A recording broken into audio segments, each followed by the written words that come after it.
How queer is the movie Contact from 1997? Let's begin with a summary of the basic plot, and, as always, spoilers ahead if you haven't watched this movie yet. Jodie Foster plays scientist Ellie Arroway, who spent her days listening to the skies for evidence of extraterrestrial life. Ellie has some daddy issues. Her father passed away when she was young, and she grew up to honour him with her focus on radio transmissions. One day, she discovers an unusual signal which appears to contain a message in the form of numbers. Decoding the message leads Ellie to discover schematics for creating a machine, which she and other scientists presume is a vessel to transport a human passenger into space. Ellie is eventually selected to travel in the vessel, and seems to travel vast distances across space, witnessing many amazing sights. Eventually, she ends up on a dreamlike beach, which reminds her of one from her childhood. Her dead father walks towards her and reveals himself to be an alien, inhabiting this form to communicate with her, and explaining that the aliens wanted to show humans the wider universe. When Ellie wakes up, she finds the machine fell straight through the hole it was in, and that no time has passed, despite it feeling to her like many hours. She is changed by the experience, and although nobody can prove it, Ellie is convinced it was real. It is then later revealed at the White House that Ellie's recording device did indeed record many hours of static, which suggests that she had gone for a long time, even if it only seemed a brief second on Earth.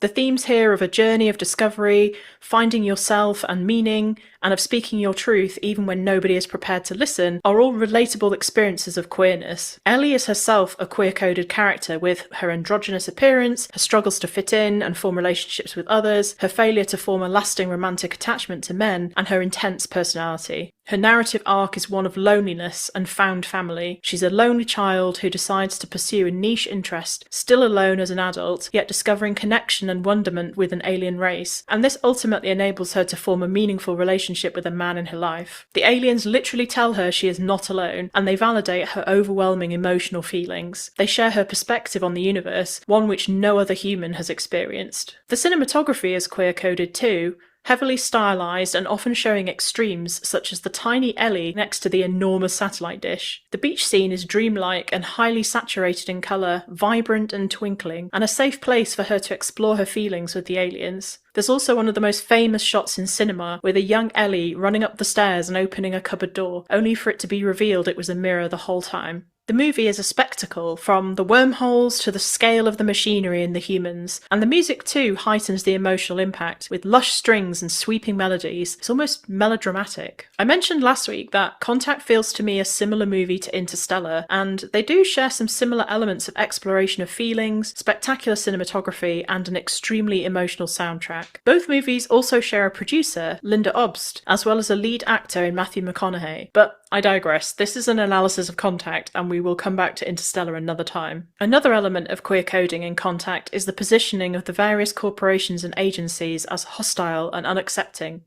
The trial at the end of the movie, where Ellie struggles to get her point across, resonates deeply with the queer experience of institutional oppression. She is forced to justify herself, ask for proof of her experience when she has no easy way to explain, gaslit into thinking it might not be real, and treated demeaningly, the machine being dismissed as a hoax.